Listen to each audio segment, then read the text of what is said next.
Okay, so today we're going to do the compelling and competing offer. See, one of the things you're going to have to learn when you start to do landing pages and funnels and sales funnels is start the basics. And that's really getting through the process of making sure that you have really something simple for the process, getting customers who land on your website to convert to business, patients, products, services, all the things that you need to do in order to make money for your business. So stay tuned and we'll get right into it.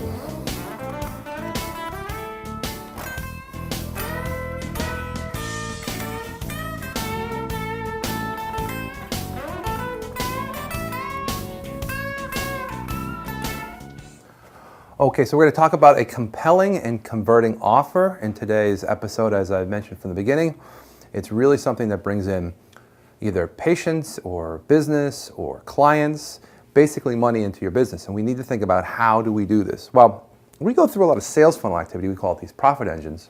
And that's part of the mechanics of building out business to flow through your website and your domains and properties and so forth that you have online. Now, the real business, though, is trying to build something that's a converting or compelling offer to get your customer to take action.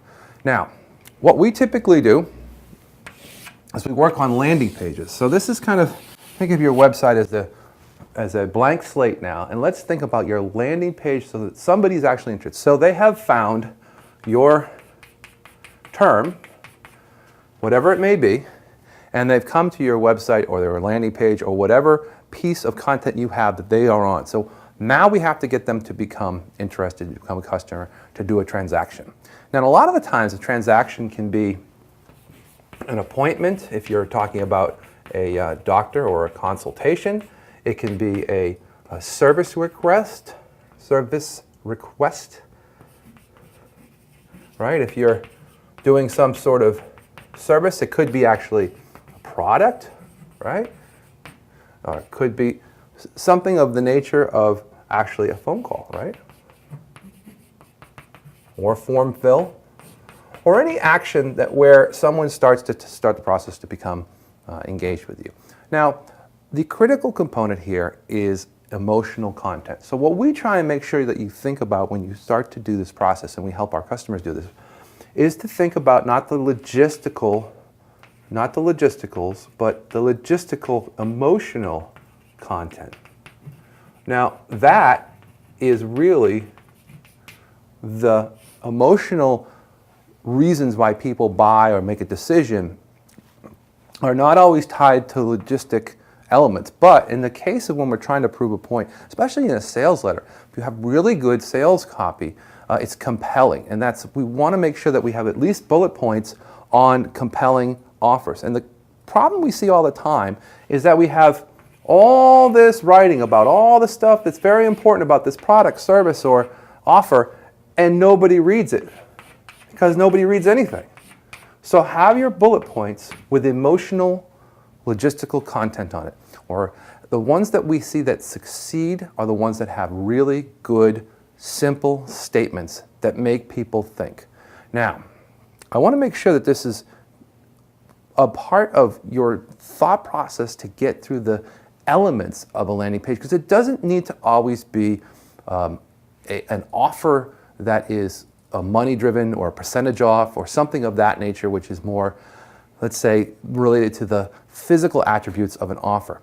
We can always do something that is either a guidebook, a report, a plan, a white paper. So in this landing page or website or main home page, you can have obviously your offer button here, but that could also be, again, not have to be 10% off, or you have to buy by a certain time, or $20 for this special, or $100 off, or whatever it might be. It can also be a compelling report. All right, so we can also get an email, a contact information, a phone number, even if they're not ready to buy, or they're not ready to start, or they're not ready to get engaged with you yet. You want to have a secondary offer that allows them to try to get started. Because we all know that in a funnel, there's about, let's say 100 people in the funnel. only 1 to 3% are really ready to buy at any particular point in time. So if they're at your site and they're not ready, they're just in their information gathering stage, well, why not try and gather and get their email or their information by giving them a secondary offer besides your main offer, which might be, again, some money off or a discount or even just a compelling number for a product. Give them something. Now, all of this is just part of the offer, so we want to make it compelling, right? And converting. So let's talk about the real converting pieces here. So the compelling is all the stuff we talked about now. Converting is really about bringing through the process of the result. All we really need to do is think, what is the result that's going to happen from this landing page or this home page or this piece of content that you have that you're trying to get either a purchase or an appointment or, again, a guidebook. You need to think about the compelling conversion now. And the conversion happens a lot from trying to be real. So we make sure that we try and make sure people have a video in their page so that they can actually tell you about the product.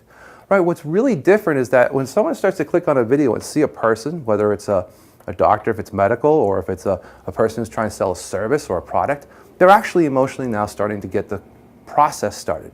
What's even more converting is to have testimonials, and you could even do results, right? So what we love to see is results. So people with testimonials, clients, patients, people who have been involved in the business that have got results. Let them tell their story. And that cements and anchors in what the person's looking at as something that can give them a reason to take action. Because they're seeing other third-party proof of some people taking action and getting results from the compelling copy and content that you have already emotionally trying to trigger them to make the right decision. Now, last but not least, if you can, let's get before and after.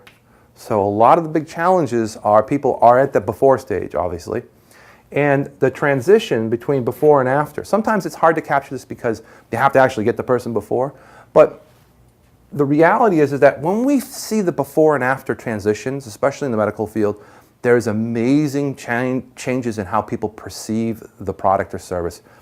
Even in the regular business fields, when you're talking about before and afters, if you're talking like a kitchen makeover or any of the things that you could possibly look at before and after strategies as part of a compelling landing page, these before and after stories are winners because now you've got third-party proof, you've got visual inspection. So now we have just a more propensity for someone to take action, whether it's to click the button to buy now or make an appointment or take that secondary action of having a white paper, testimonial, paper, report, or even better, a plan of how it works and how you can get through this guidebook to get to the next step.